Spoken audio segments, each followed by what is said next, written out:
Welcome everyone, it's Shari Carroll for SimonsStamp.com with another tag that I'm creating for my tag journal. So I've been creating these for a few months and they all have different types of styles and techniques, and then I'm binding them all together with the Simon Says Stamp ring clip.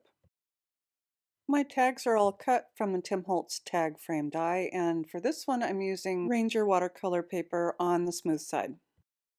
For a little texture, I'm using the Tim Holtz DOILY stencil with opaque texture paste. And this is really easy. You can just spread this over your stencil until your tag's completely covered. Then remove your stencil and place your tag aside to dry. I'm using the PinkFresh Studio Circle Floral stamp set for this project, and I'm also using their coordinating stencils, which come in 5 layers, and it's super easy to color in your stamp image. I'll be using my stamp and stencil mat to get this project started, and first I'm setting down my white cardstock. And with my stamp image placed on the door, I'm using the Simon Says Stamp Intense Black ink to ink this up. And then I can press around to get a nice clean, crisp impression. I'm basing the colors of my flowers on these Starry Sky Ombre glitter dots from PinkFresh Studios, and for those colors I'll be using Stormy Sky, Faded Jeans, Chipped Sapphire, then Bundled Sage, and Peeled Paint Distress inks. And to hold my mini ink pads in place, I'm using the Simon Says Stamp Corner Cube Holder. These stencils are labeled with number 1 through 5, and I'm starting with number 1. And I'm going to line this up to the stamped image, and then I can press it down onto my stamp and stencil mat. And then with my lightest color, which is Stormy Sky, I can start stenciling into the areas using a small blending brush from Simon Says Stamp. And with the second stencil in place, I'm moving on to Faded Jeans and filling in those areas. And the third stencil is the last one for the flowers, and for that I'm using Chipped Sapphire. Stencil 4 is for the leaves, and for the first color I'm using my Bundled Sage, and finishing off with the 5th stencil with Peeled Paint to finish off my leaves. And when I'm done stenciling, I have all those little tiny flowers and leaves colored in. To remove your paper from the stencil mat, just bend your mat to curve to the back and peel your paper away. Next, I'm using the coordinating die, which will cut this one stamp image into 3 pieces. Then I can separate it from the die and get it ready to put onto my tag.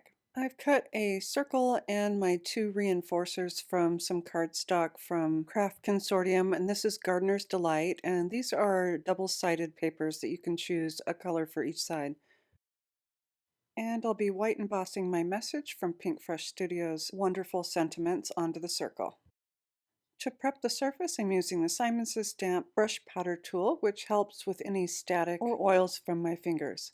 Then I'll be stamping my message with some Simon Says Stamp clear embossing ink. Then I'll sprinkle it with some white embossing powder and tap off the excess, and heat set it to a shiny finish. I'm preparing to do some assembly, and I've cut an additional circle to put onto the back of my stamped greeting circle. And I've just used white cardstock and some Simon Says Stamp craft tacky glue. I'm also going to be using some of the Simon Says Stamp journaling sentiment strips for this project, and I'm using the white, and I'll be gluing this one strip just across the bottom of my stamped message. I've used a couple sizes of our foam squares to put onto the back of my flowers, and I'm going to place them just around the circle just to the left.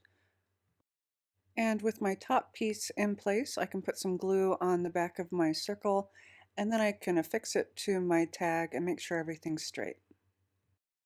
And then I can place the second part of the flower wreath towards the bottom.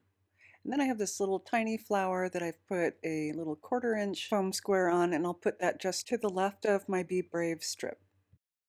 And then I can use some glue to glue on my reinforcers, and one will go on the front and one also on the back.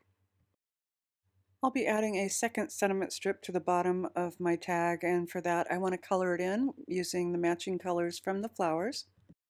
And once I have that trimmed up, I'll add some Simon glue to the back of that, and I'm going to do a right justify so that I can balance my tag out.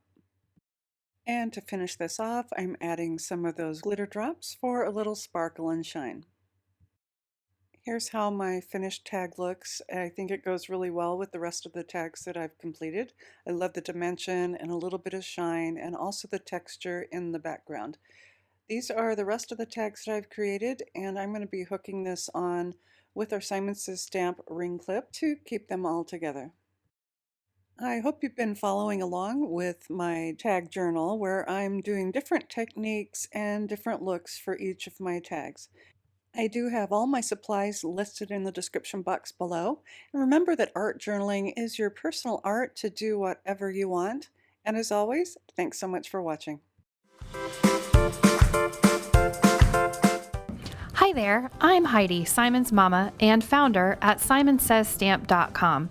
Thank you so much for watching our video. If you like what you just saw, be sure to press the thumbs up and subscribe to see more great content.